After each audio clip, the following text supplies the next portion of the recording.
आज के सत्संग का जो मुख्य विचार है उसका विषय महिमा सत्य विवेक की। ग्रंथ श्री समता प्रकाश से ये तीसरा अंग है, समता स्थिति योग। इसमें पेज नंबर 341 और 342 पर ये शब्द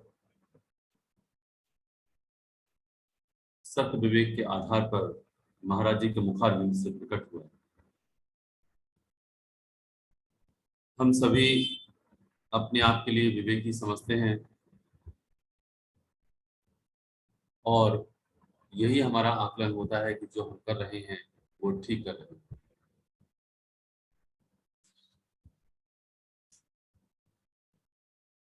मेरा विवेक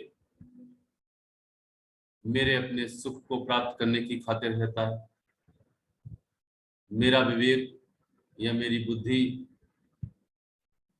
मेरे जीवन में जो दुख हैं उनको दूर करने के वास्ते जागृत रहता है। अधिक से अधिक पढ़ाई कर लूं, यही विवेक मैं अपने नीचे की जनरेशन को सिखाता हूं, चाहे वो मेरा भाई हो, बहन हो, बेटा हो, बेटी हो, कोई भी क्यों हो।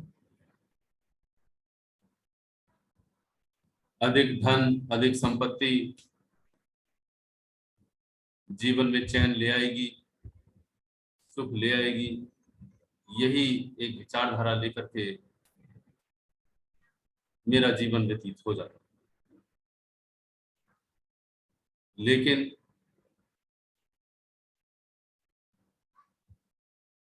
शास्त्रों के आधार पर जब गौर करते हैं तब विवेक कुछ और ही है। केवल इस शब्द के माध्यम से एक एक लाइन को हम सीखें और समझें कि गुरुदेव सत विवेक की कैसी महिमा का गायन कर रहे हैं। ऐसी स्थिति जो योग में स्थित है,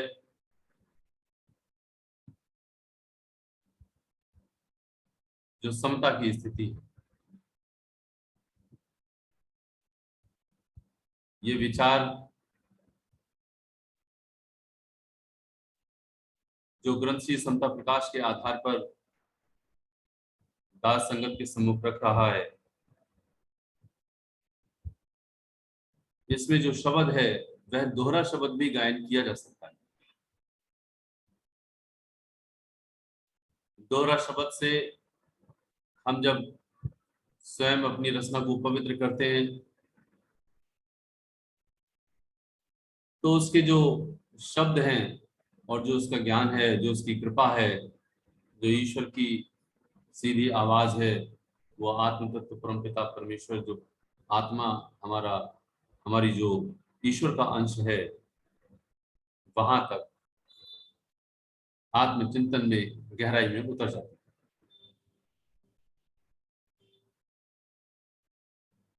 तो दास के साथ एक एक लाइन में शब्द के साथ रहिए और विवेक की उस महिमा का गायन सुनिए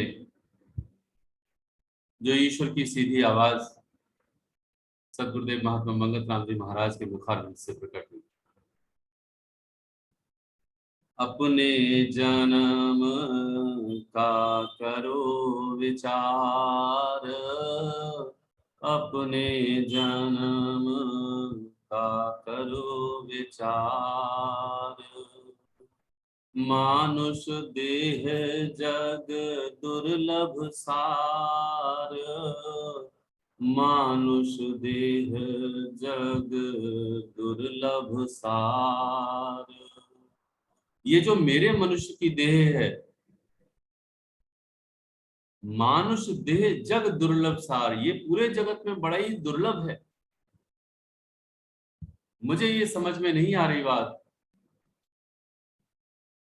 इसीलिए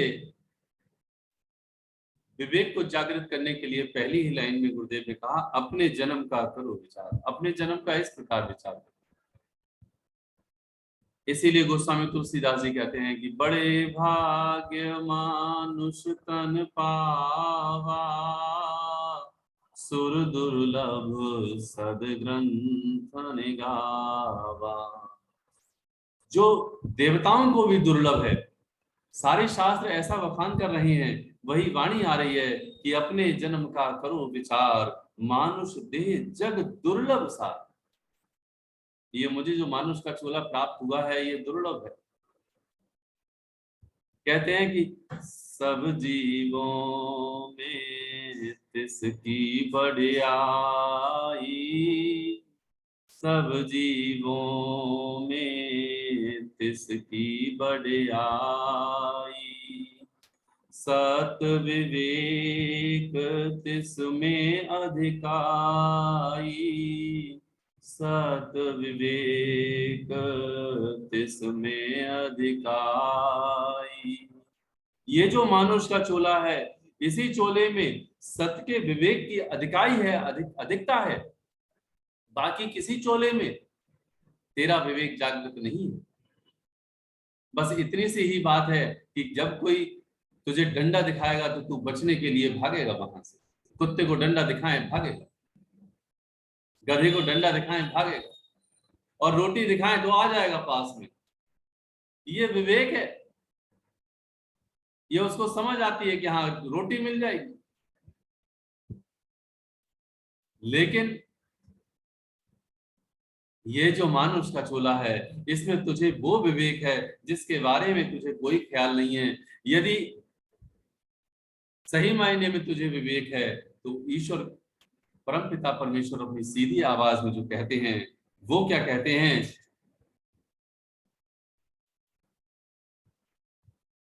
क्योंकि हम सब उस बात को समझें कि साचा नाम तू जप करतार, साचा नाम तू जप करतार, मानुष जन्म का ये फल सार, मानुष जन्म का ये फल सार।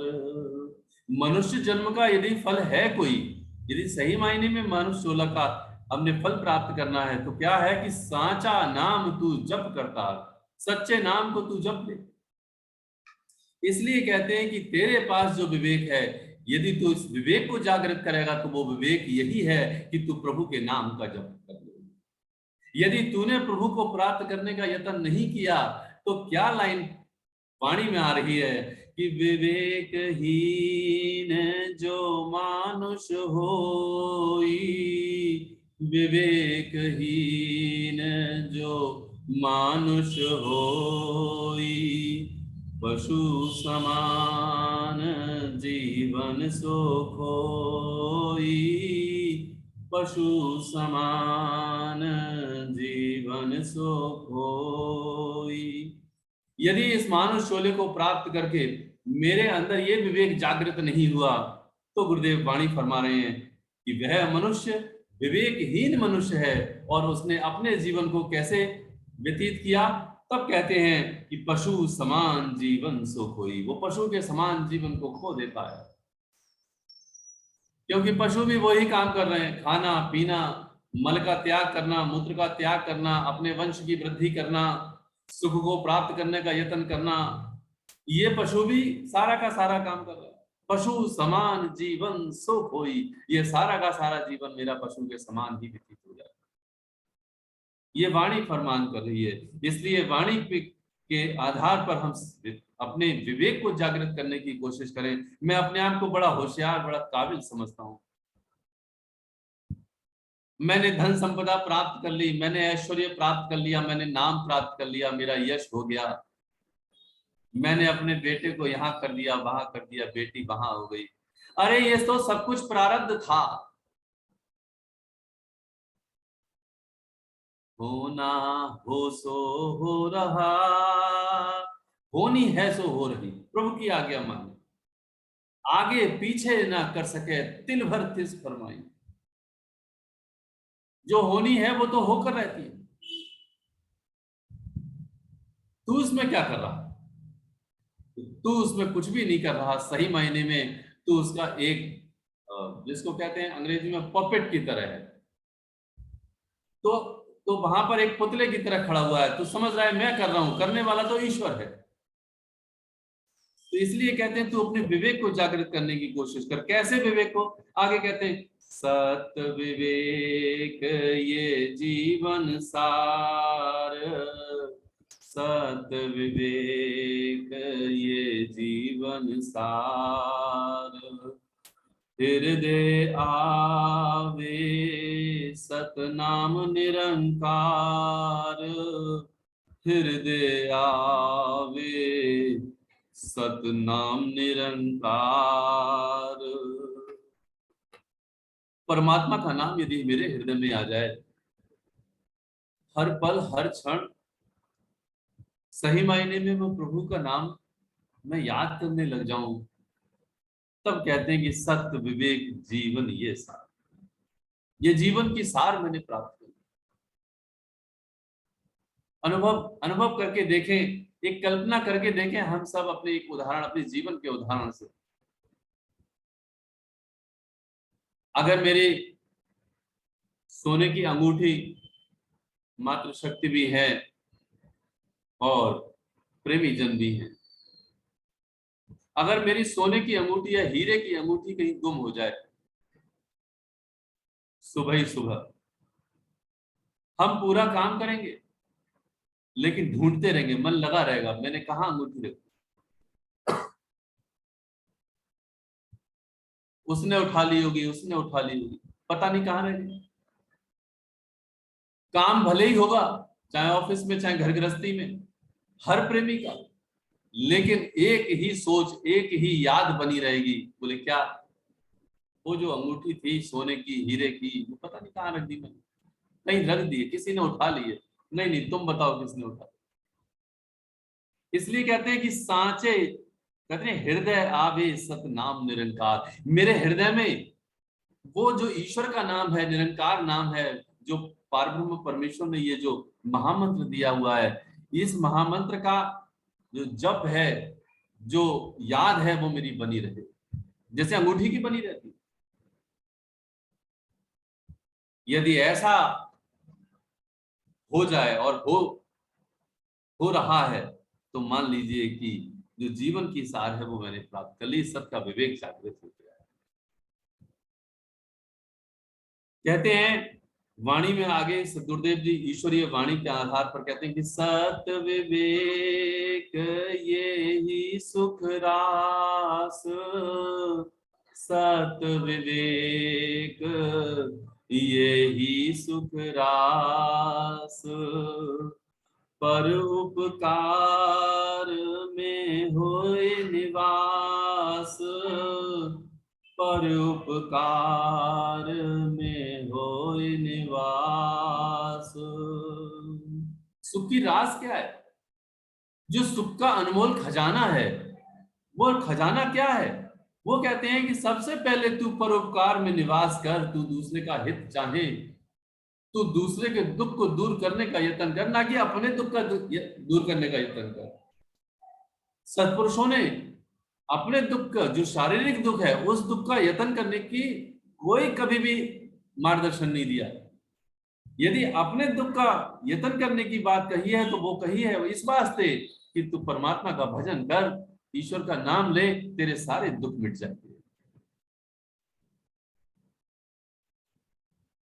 बात कभी अपने दुख की नहीं कही, कही है कि दूसरे के दुख में तुझे लीन होना है, उसके पास जो नहीं है, जो वस्तु नहीं मेरे पास है, उसको दे, तकसीम कर दे, उसे बांट दे। इसलिए कहते हैं सत विवेक ये ही सुख राशि, ये सुख की राशि है। यदि तू सुखी होना चाहता है, एक प्रश्न के उत्तर में भी महाराज जी ने ये कहा है कि तू अमीर होना चाहिए। एक प्रेमी ने प्रश्न पूछा, महाराज जी कैसे अमीर होंगे, कैसे सुखी होंगे? तो उन्होंने भी, महाराज जी ने ये बात कही कि तू अमीर यदि होना चाहता है तो सत्पुरुषों के इस फरमान को तू मान कि दूसरों के जरूरतों को पूरा करने का यत्न कर। जैसे जैसे ज्यों ज्यों तू उसके यत्न में प्रवीण होएगा, तो खुद ब खुद अमीर होता चला जाएगा। अमीर का मतलब ही यही है कि तेरी सारी इच्छाएं धीरे धीरे धीरे धीरे कम होती चली जाती हैं और तू एक दिन इच्छा रहित हो जाता है। इच्छा रहित ही सुख की पराकाष्ठा है, उसी को कहते हैं सुख रास, सुख का निधान, सुख का खजाना। इसीलिए अगली अगली लाइन में कहते हैं कि सत विवेक अमृत की खान, सत विवेक अमृत की खान, सतमार्ग का मिले निधान, सतमार्ग का मिले निधान, सतमार्ग का मिले निधान। ये जो खजाना है, जैसे कहते नहीं कि स्वर्ग के रास्ते मेरे लिए खुल जाएं और स्वर्ग की पगडंडी को, स्वर्ग के रोड को मुझे कोई दिखा दे कि ये रोड ऐसी है जो तुझे स्वर्ग की ओर ले जाएगी, सारे सुख मिल जाएंगे, तो कहते हैं सतमार्ग का मिले निधान। वहां वो जो सतमार्ग है वो सारा का सारा खजाना मुझे मिल जाएगा। लेकिन मैं अभागा,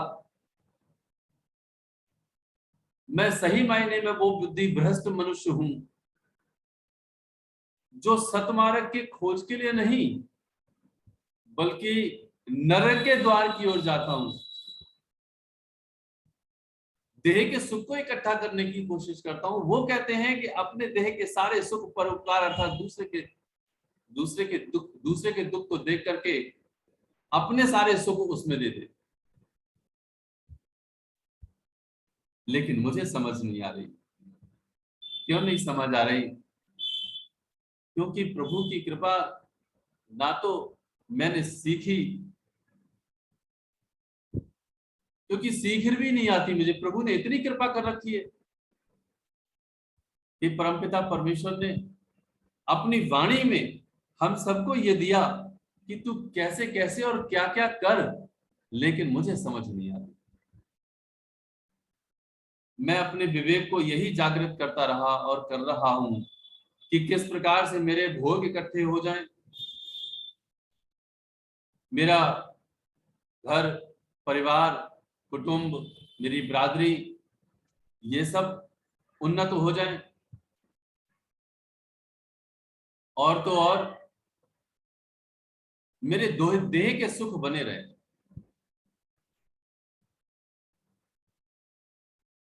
ये मेरी अमृत की खान है। लेकिन सत्पुरुषों का जो फरमान है वो अमृत की खान मुझे समझ नहीं आ रही है। मेरी उम्र 40 साल की हो गई, 50 साल की हो गई, 60 साल 70 साल की हो गई। बहुत प्रेमी सुन रहे हैं, न जाने कितनी कितनी उम्र है, लेकिन आज भी मेरे अंदर ये घंटी नहीं बजी। वो कौन सी घंटी? कि सब कुछ, सारा सुख केवल एक ईश्वर के भजन में और कहीं। कह हनुमंत विपत प्रभु सोई, जब तब सुमिरन भजन न होई। कह हनुमंत विपत प्रभु सोई। प्रभु कहते हैं हनुमान जी से विपत्ति ही विपत्ति है। और कब विपत्ति है? जब तब सुमिरन भजन न हुई। जब जब तेरा भजन सुमिरन ध्यान भगवान के नाम से हटा, विपत्ति शुरू हुई। हम लोग रोड पर चलते हैं, जगह जगह लिखा होता है, कौन सा स्लोगन लिखा होता है? कहते हैं सावधानी हटी और दुर्घटना घटी। सावधानी जैसे ही मंत्र से हटी, जैसे ही ध्यान मेरा हटा, विपत्ति मेरे साथ शुरू हो गई। क्योंकि सत है और असत है, दो ही चीजें हैं पूरी सृष्टि में। यदि सत मेरे साथ नहीं है तो मैं असत की ओर जा ही रहा हूं। असत ही असत है और कुछ भी नहीं है। इसलिए गुरुदेव कहते हैं वाणी में कि सत विवेकी सत गति को पाए, सत विवेकी सत गति को पाए, सुफल देहि धर सैजन आए, सुफल देहि धर सैजन आए। सत विवेकी जो होता है वो सतगति को प्राप्त करने की कोशिश करता है और अपनी ही देही को सफल कर लेता है।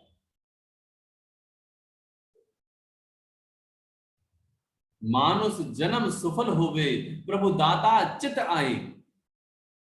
प्रभु के सिमरन कार ने ये दुर्लभ जीवन का। तो मेरा सही मायने में जो जीवन है वो सफल तब है जब प्रभु मेरे चित्त में आ जाए। तो सतगति को जो मैं पा लूंगा यही मेरा सत विवेक है, वरना मेरा विवेक विवेक ही नहीं है, मेरी बुद्धि भ्रष्ट ही है। इसलिए कहते हैं कि सत विवेक अधिक प्रकाश, सत विवेक अधिक प्रकाश। पाप कुपथ का कीजय नाश, पाप कुपथ का कीजय नाश। जो मेरा सत का विवेक है वो मेरे ही पाप का नाश कर देगा। यानी कि जो मेरा ही मंत्र है, जो मेरी ही आस्था है, जो मेरी ही श्रद्धा है, जो मेरा ही सतमार्ग है, वो मेरे इन चोरों का, जो मेरे लुटेरे अंदर बैठे हुए हैं हृदय में, मेरे ही इस अंतःकरण में, वो इनका ही नाश कर देंगे। पाप कुपथ का कीजय नाश। धिक्कार करे, 5 लुटेरे मेरे अंदर ही हैं, काम, क्रोध, मोह, लोभ और अहंकार। इन सब ने मुझे लूट लिया। तो हाय हाय नहीं करूं मैं, बल्कि प्रभु का नाम लूं। प्रभु के नाम लेने से ये सारे के सारे चोर डकैत भाग जाएंगे, प्रकाश हो जाएगा। इसलिए कहते हैं सत विवेक अधिक प्रकाश।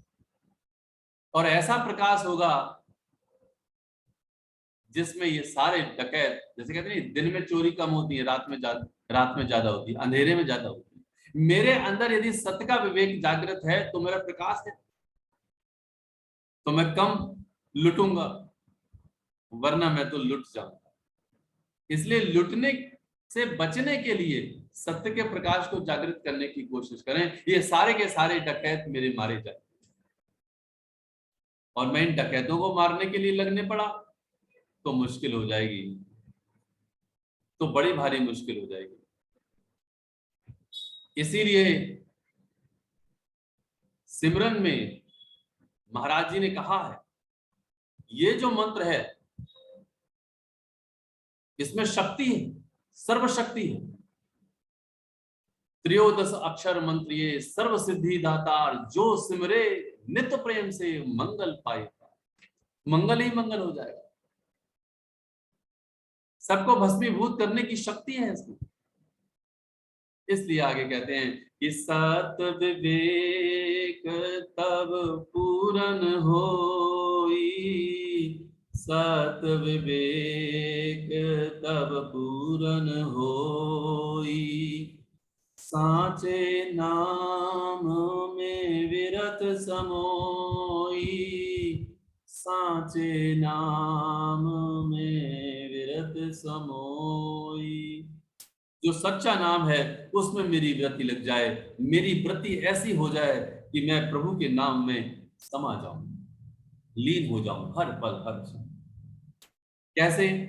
उसके लिए करना पड़ेगा कि नींद त्याग उठ काल विचार, नींद त्याग उठ काल विचार।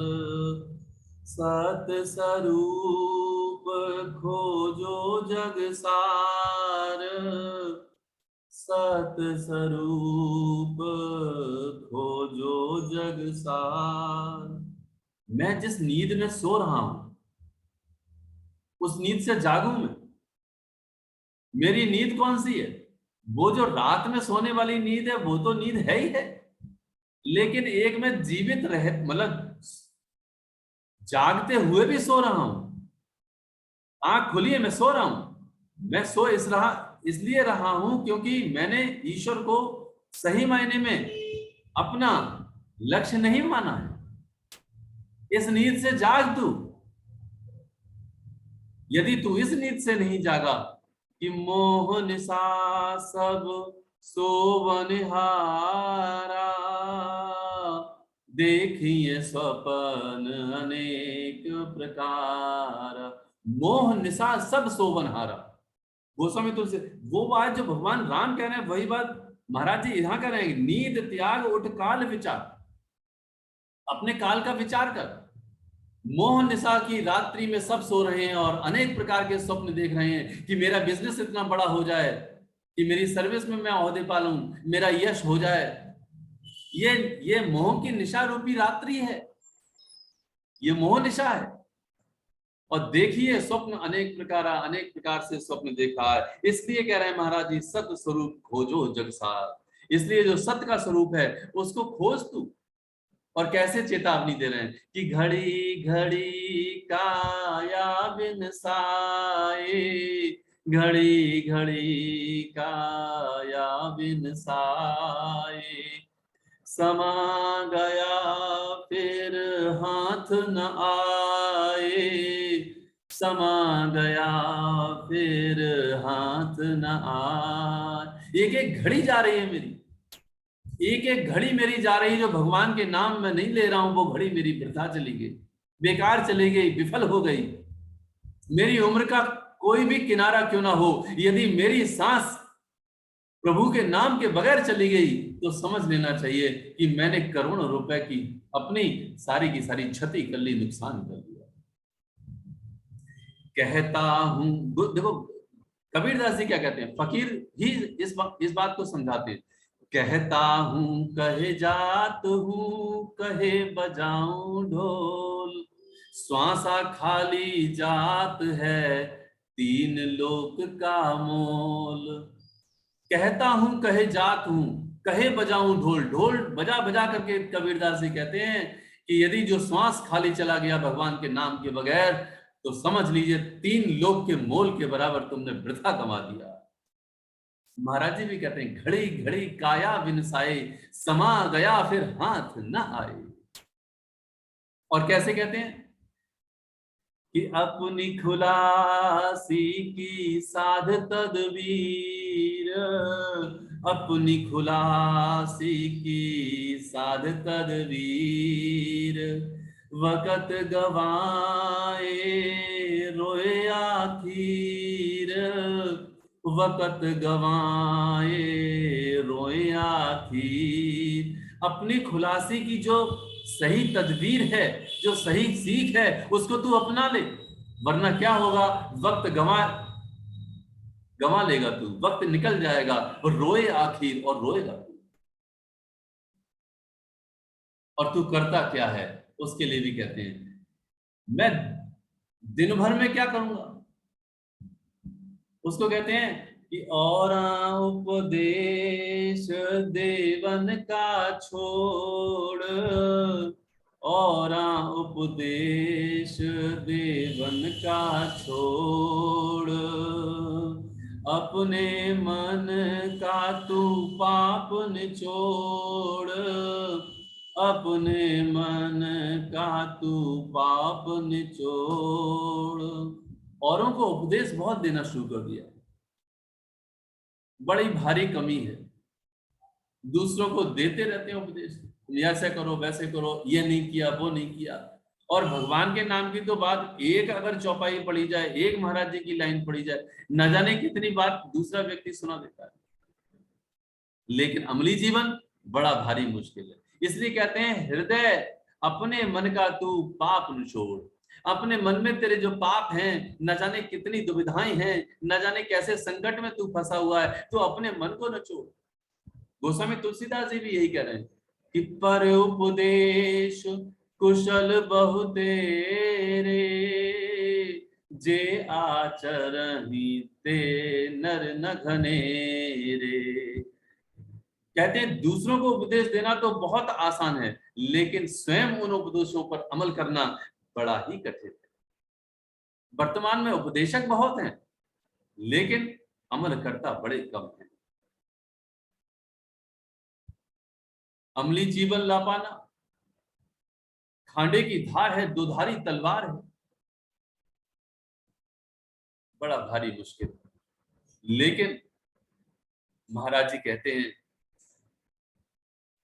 इसी के लिए कि अजू न बिगड़ा तेरा कुछ, अजू न बिगड़ा तेरा कुछ, सिमरो नाम मन हरो कुपथ, सिमरो नाम मन हरो कुपथ।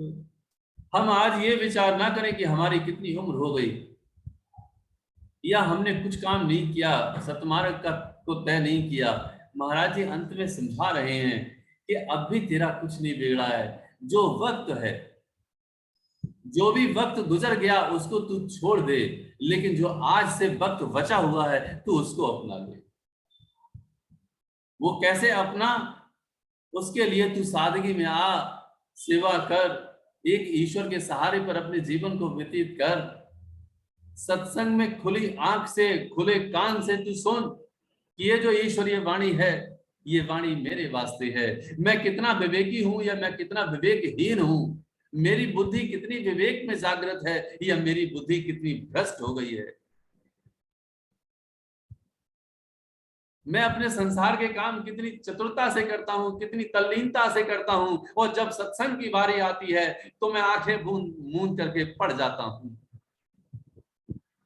मैं संसार की ओर दौड़ने लगता हूँ। इसलिए कहते हैं अजू न बिगड़ा तेरा कुछ, अभी भी तेरा कुछ नहीं बिगड़ा है। जो वक्त बचा हुआ है उस वक्त में तू प्रभु का नाम ले ले, सिमरो नाम मन हरो कुपथ। सारे के सारे कुपथ, सारे के सारे तेरी विपदाएं हट जाएंगी, तू सिमर ले प्रभु का नाम। प्रभु के नाम से सारे संकट कट जाते हैं। इसलिए कहते हैं अंत में कि सांचा नाम तू जप कर तार, सांचा नाम तू जप कर तार, मानुष जन्म का ये फल सार, मानुष जन्म का ये फल सार। मनुष्य जन्म का केवल एक ही फल है कि तू ईश्वर का नाम जप। अंतिम लाइन, मानुष देह को धार के सतमार्ग को घाल, मंगत जतन सुखदाई ये जीवन करे निहाल। मानुष देह को धार के सतमार्ग को घाल, मंगत जतन सुखदाई ये जीवन करे निहाल। सत संपत के कारणे जतन करो दिन रात, मंगत वसेरा दो घड़ी उठ चलना पर भात। ओम ब्रह्म सत्यम सर्वधा